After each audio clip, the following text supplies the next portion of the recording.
Hello everybody, it's Wyron here with a video to cover the recently released Battle Fleet Gothic Armada 2 beta. For those of you guys who don't know what Battle Fleet Gothic Armada is or anything about it, I'll be sure to leave a link to the Steam page and all that down below, but it's basically the Warhammer 40k space battles that at one point had a tabletop version that didn't really catch on, but they made a real-time tactics game, I suppose, and strategy's a bit of a stretch since there's not much of a strategy element, but like base building or that sort of stuff, or resource collection. But they released that, I think it was 2 years ago, I think it was in 2016, they released Battle Fleet Gothic Armada 1, and it kind of came off as a disaster, because they released the way they did with only 2 factions of the promised 4, I think only Empire and Chaos. It was riddled with bugs, had huge balance issues, had huge issues with cheesing and just gameplay, and just god-awful, and no real... the competitive play was very unbalanced, all sorts of stuff.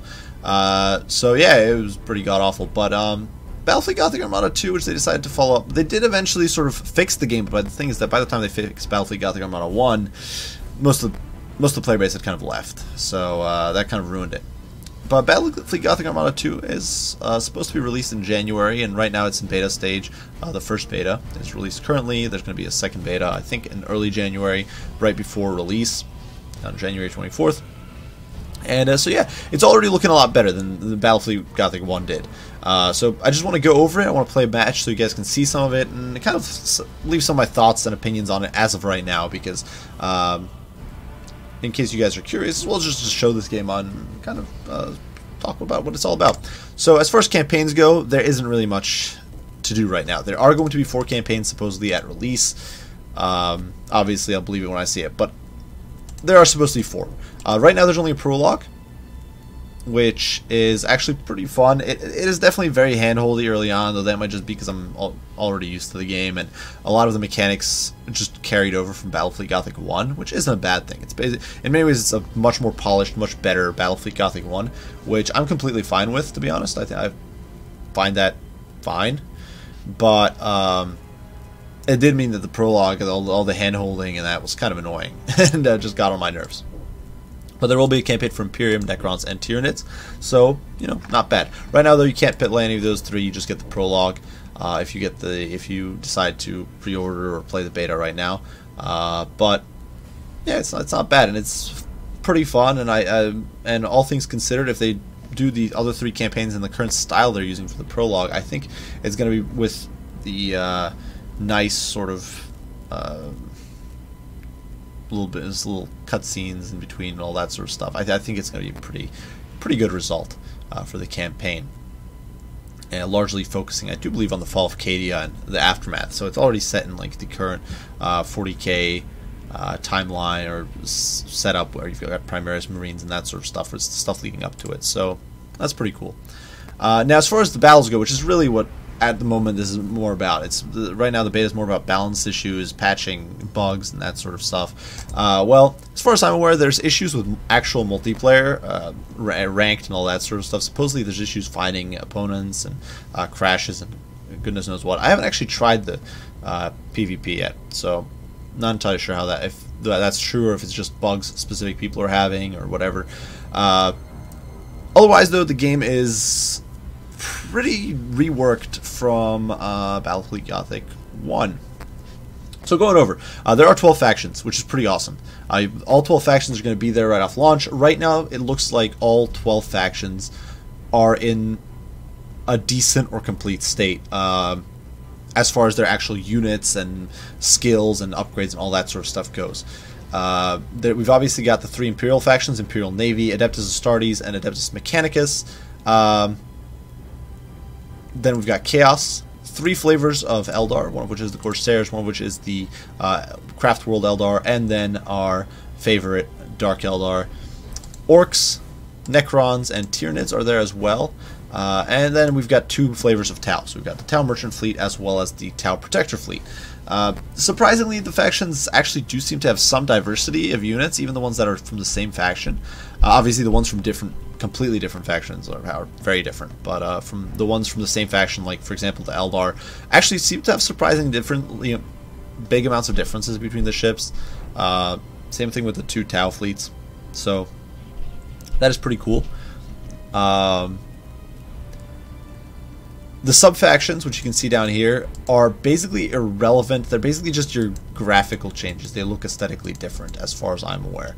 The only exception to that right now is Chaos, which actually has marks or has specific god-specific benefits or options in your skills and upgrades if you pick one of the 4 factions aligned with the chaos with a major chaos god. So you've got Death Guard, which you have 2 upgrades or a skill and upgrade related to Nurgle, Emperor's Children, same thing but for Slaanesh, Thousand Sons, of course, same thing but Tzeentch, and World Eaters, same thing but related to Khorne. So that's pretty cool. Definitely, though, the other factions, you've got the same stuff no matter which sub-faction you pick. So this is all just about aesthetics. Before, in the previous game, you had to level up to unlock certain ships, to get upgrades on your ships, to have the resources to get upgrades on your ships, or skills on your ships. You could level up your crews, that sort of stuff. Much of that customization is actually gone. I'm not sure if they plan to add some of it back in.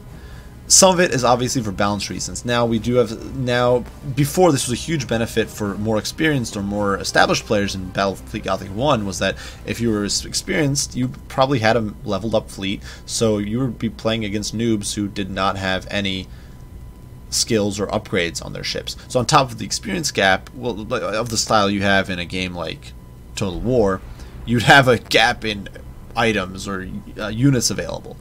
Which was pretty nuts and pretty imbalanced. They fixed this with a very late patch, at which point it was kind of a little too late. But I think this is definitely a good idea, on the right track here. The only stuff you get via leveling now is more skills and more upgrades options. Not you still can you just get 2 skills to choose from no matter what veterans you're at, but you have more options to choose from. Ships, which previously in Battle Fleet Gothic 1 you had to level up to unlock better ships. You'd start off with just light cruisers and escorts, which obviously had its own issues. Now you start with all your ships unlocked, which is awesome. So for example, if we decided to look at Imperium here, which you can see I've already created a custom fleet there, but let's say I just want to create a new custom fleet. And there is some slight loading lag, and I don't know why this is.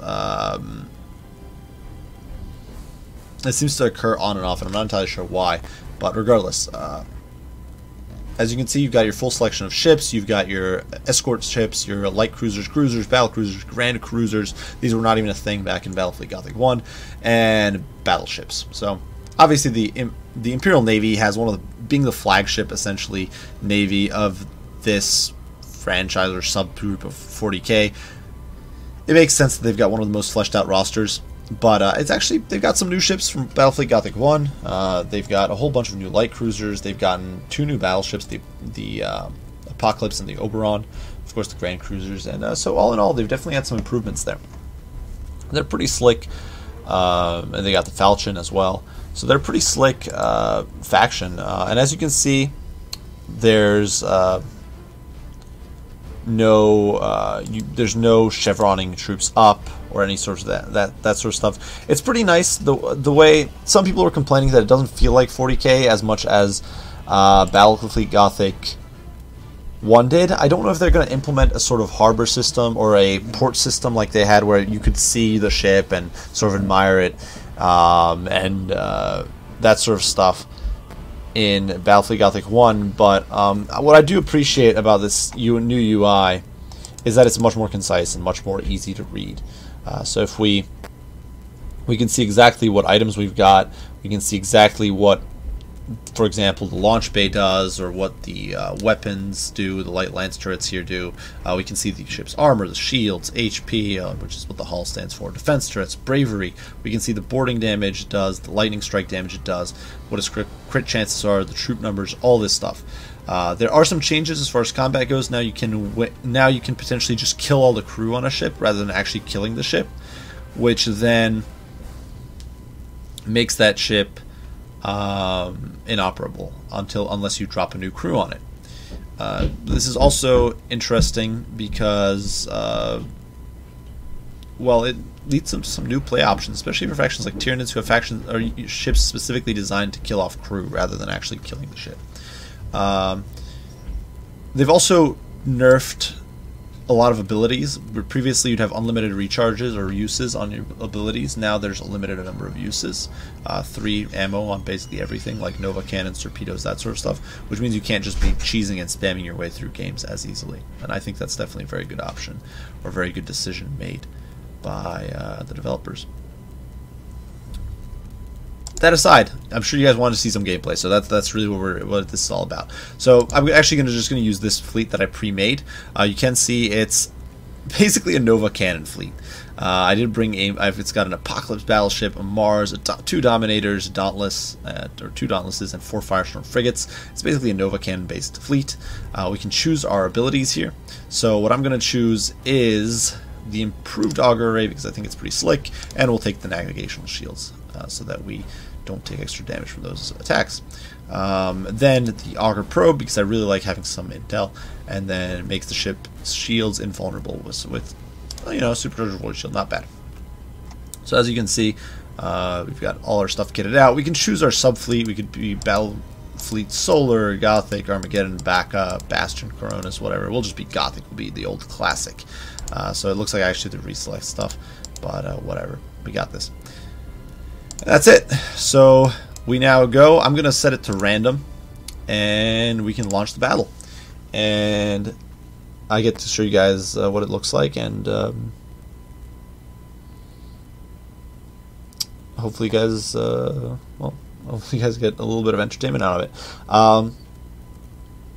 Combat-wise, not much has really changed. The layout of the UI, like I said, has changed, and I think in a generally positive way. Certainly it doesn't have less of a 40 of that like diesel punk 40k feel, but it's definitely much more legible or much easier to manage. Also, we do have currently there's only I think 1 map type. Certainly there's different background types, like you can see here. This is like some weird warp hell, but right now I think there's only like 1 game mode, which is Cruiser Clash, essentially. The main difference is that now there's cap points, so where before you could get cheesed out, kited, or stuff like that, which is just never fun. Now you can go after cap points, and so win by cap if your opponent's being a cheesing jerk, essentially. But regardless, we do have our horde of Nova cannons here, so we are not going to have to cheese. Now I don't know what is against us. The Dominators are, of course, but they're very good dueling cruisers. Different ships, so you have some ships are much more focus on their prow. Imperial ships generally decent at ramming. They've got very good front armor. They've got okay side armor. Devastating broadsides on most of them. Not too many turrets. Generally, not as many launch bays, so you can't really count on ships or fighter cover as much. Obviously, Nova cannons are awesome. The Imperium's basically a jack of all trades. They're a Swiss Army knife, and you know they're cool. I like them. I personally like the Imperial Navy. I always like the common humans beating the snot out of everybody, shtick in 40k and in Warhammer Fantasy as well. That's why I really like Empire. But so we got these guys.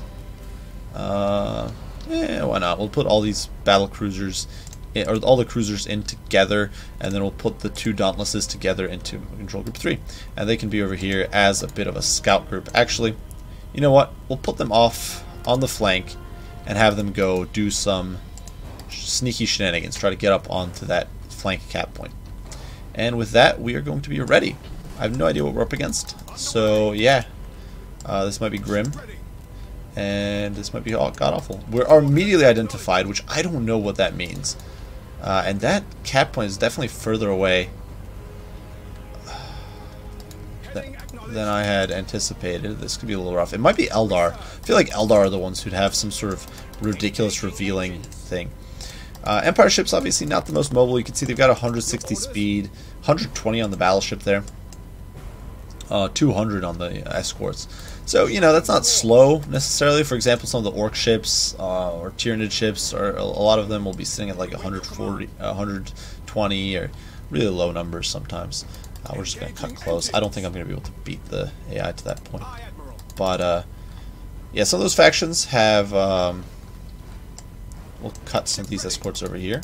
You can see the AI is already capping, which, well, they had a closer point, so that is what it is. I don't know who we're up against, but they're not super fast, so we can be pretty confident these are not Eldar. Coordinates acknowledged. But We serve. yeah, Imperium ships not exactly the fastest in the game, and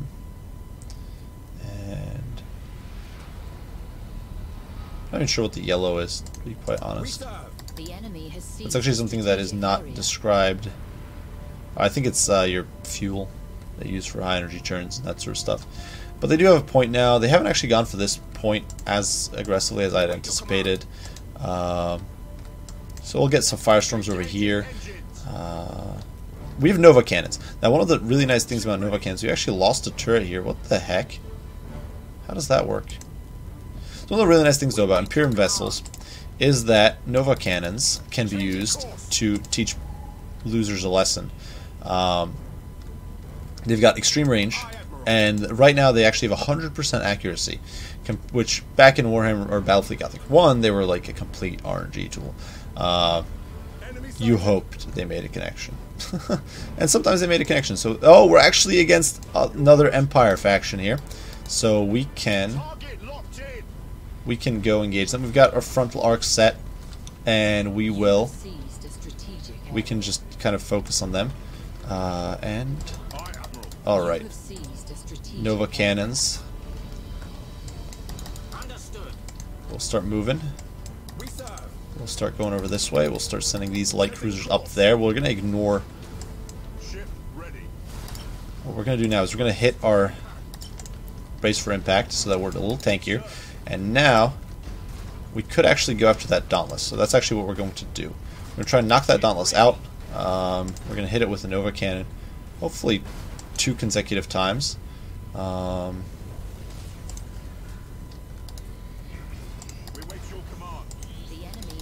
can see we've actually got it marked. And now we can send bombers at it. And bombers now have, I do believe, infinite range, actually, which is pretty nuts. Unfortunately, what the heck is this? This is a retribution battleship, so that is not what we want to be fighting. This is not where we want to be in life at all. This is pretty brutal stuff.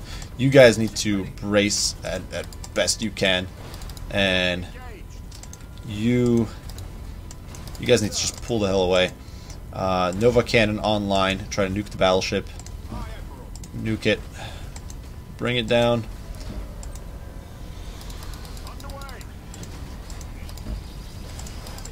So we're doing some good work there. We're doing the Emperor's work. You need to focus out. We're going to go after his engines. I'm not entirely sure what ability they picked that is constantly revealing my troops like a pain in the posterior. We're actually going to aim at him. Going to go after his shields because ideally I'd like to take his generators offline. We're going to hit repairs, try to get some emergency repairs going.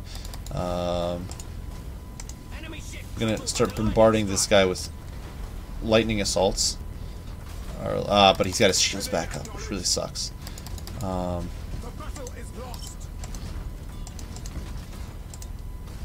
We can just assault this ship constantly with our guys. I'm not entirely sure what's going on over here because they're saying battle is lost or some stuff. So that's bad. I'd hope the battle is not lost.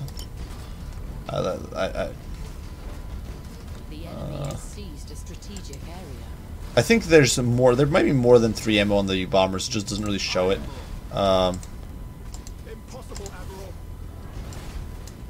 As you can see, some of our cruisers are not having a good time of it. We can brace, but it's not going to hold up. The generator here is gone, I think, but it might just be damaged.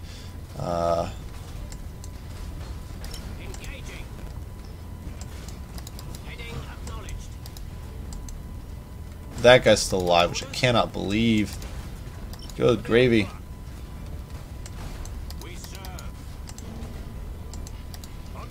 Now here, we can fire a Nova cannon at him. And this is... You can see we're bringing this guy down, actually.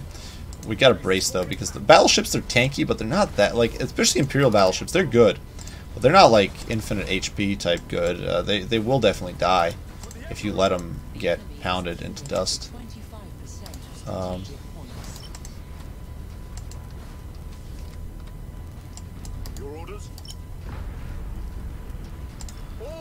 Alright, I'm just gonna go. You gotta pop some repairs over on this guy because he's burning, which sucks. Engaging. Acquiring new vector. We're gonna ram this guy because I just want him dead. I don't really care if it gets the unit killed. Setting course. You need to repair and start some... We can't actually do high G turns, which kind of sucks. Really need to get these guys going to this cat back there. You can see we've got a whole bunch of points going. We've actually removed the Cobra from play, which is really nice. This guy, though, needs to go, like, away and run. So we need to get some scouts going. We'll send an auger probe that way. And we'll nuke this. I think that's a Cobra. Or is that a Widowmaker? It's a Cobra. So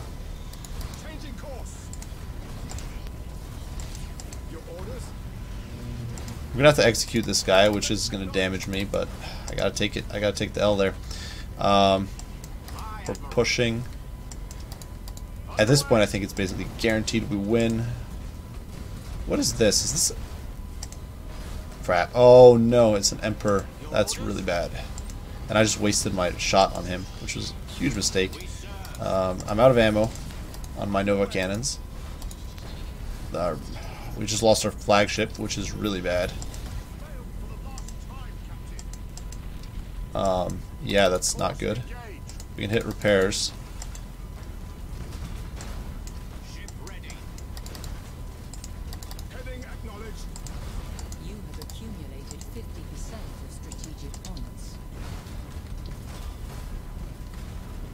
This is kind of grim. So what looked really good, because I lost my flagship there, which is not what you guys should do. It's something you should try to generally avoid. Because I lost my flagship there, I'm now in a very bad spot, and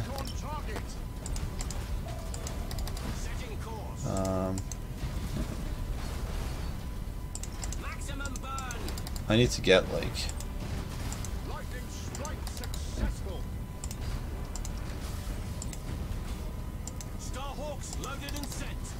This guy can hit repairs and hopefully get the hell out of dodge, because I don't feel like losing him.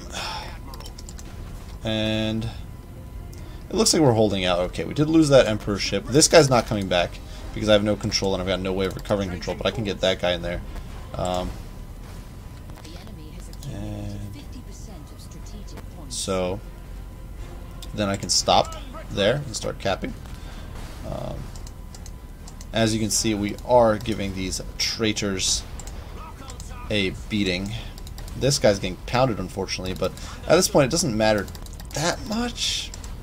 It still sucks, but it doesn't matter that much. Over here, this guy's mutineering, but I can't bring him back under control because I don't have enough HP left on the unit. That guy's mutineering now, which is nice. I can't get him under control either.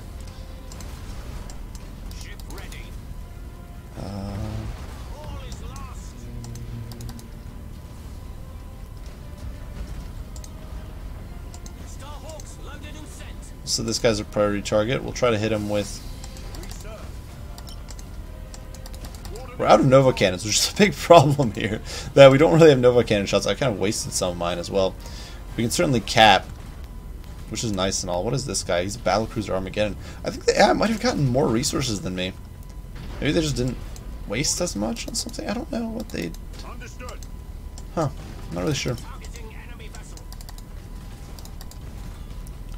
This guy here deciding to route.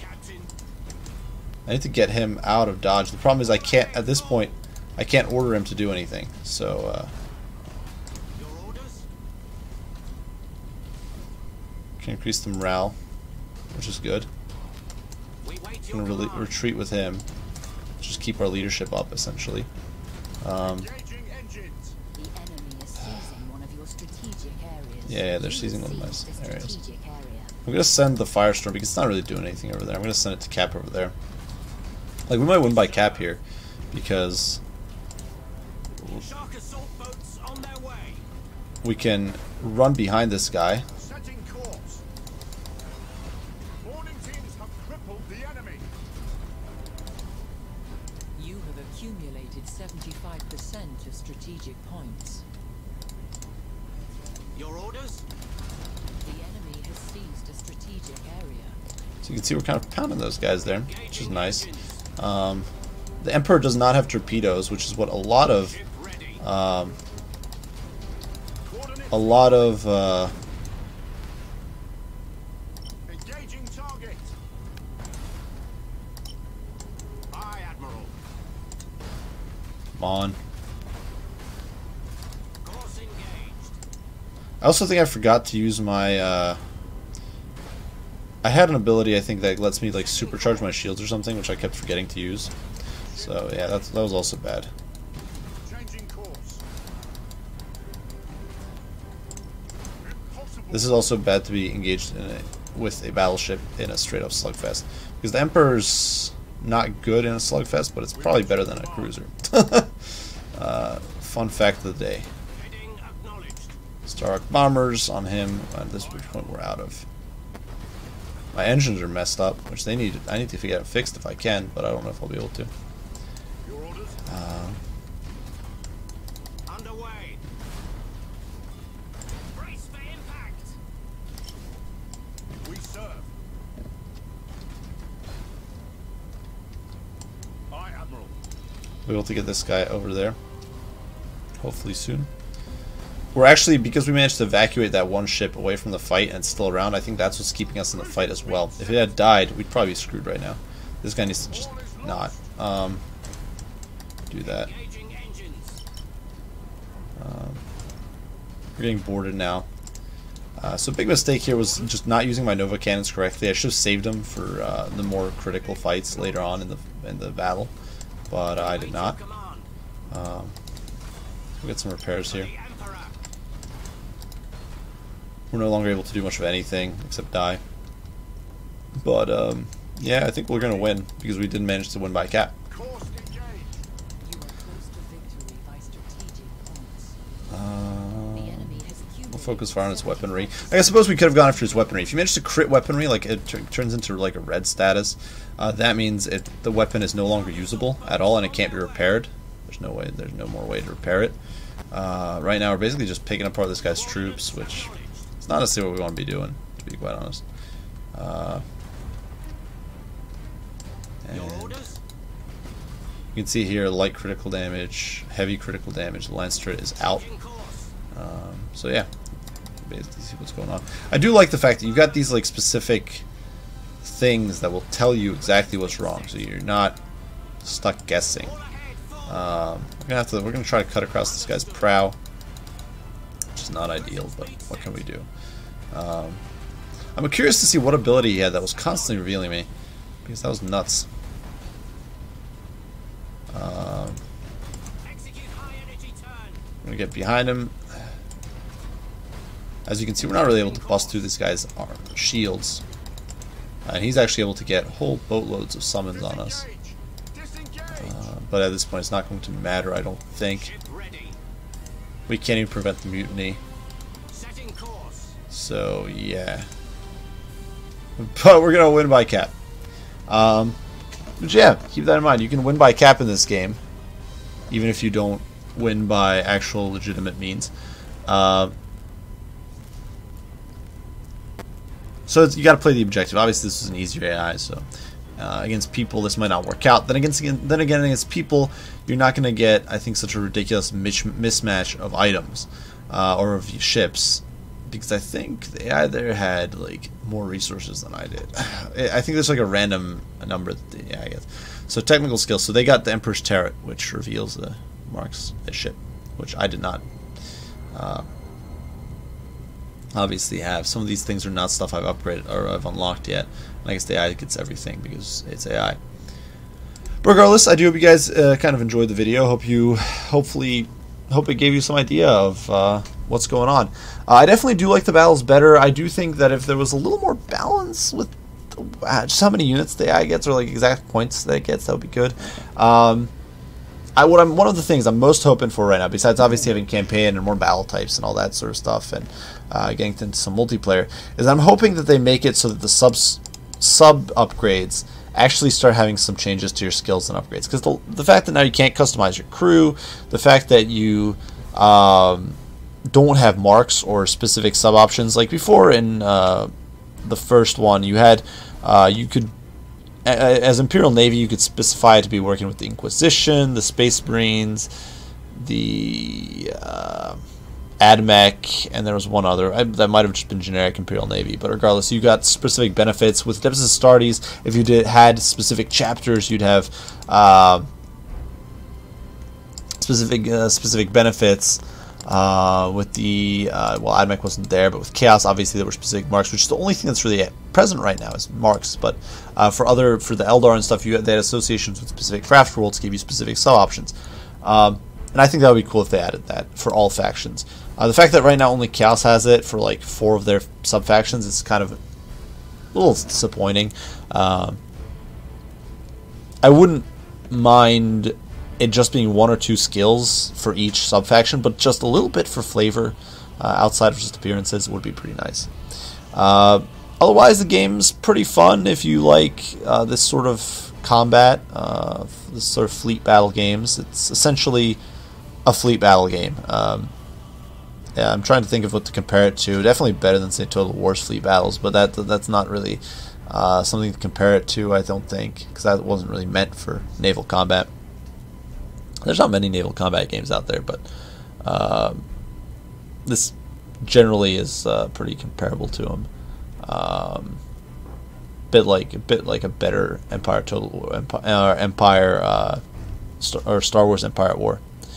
But as far as the naval combat or the space combat's in that one. But regardless, I do hope you guys enjoyed the video. I do hope you found it hopefully entertaining, and it gave you some idea of whether or not you do want the game or not. I'm not gonna, at the moment, I will hold off on a judgment. I do find the game enjoyable from a combat perspective, and the campaign was, well, what little we have of a campaign right now is okay. Right now, the fact that most of everything is implemented is an encouraging sign. At the same time, the supposed bugs with multiplayer, which, like I said, I haven't confirmed yet, but the supposed bugs with multiplayer are a little concerning, and the limited skill and upgrade options are obviously a little annoying, as is the fact that you can't level up your fleet against AI. There's not even like a separate AI and PvP mode. If you do go into offline mode, though, you can actually get access to all the skills and upgrades, so that's something worth keeping in mind if you want to check, if you do have the game and just want to check them out or play against AI, then you can have all your skills and upgrades by going offline. But yeah, I hope you guys found it informative. Perhaps it'll help you make a decision. All the factions do seem to be a bit unique, and right now I'm enjoying it. The game, if you own the first one, is I think $30 at the moment, and it's 40-ish if you didn't own the first one, something along those lines. The actual release, I do believe, is January 24th. I'll be sure to leave a link to the actual Steam page down below. But yeah, I thank you all for watching, and I will see you all in the next one. Wyvern out.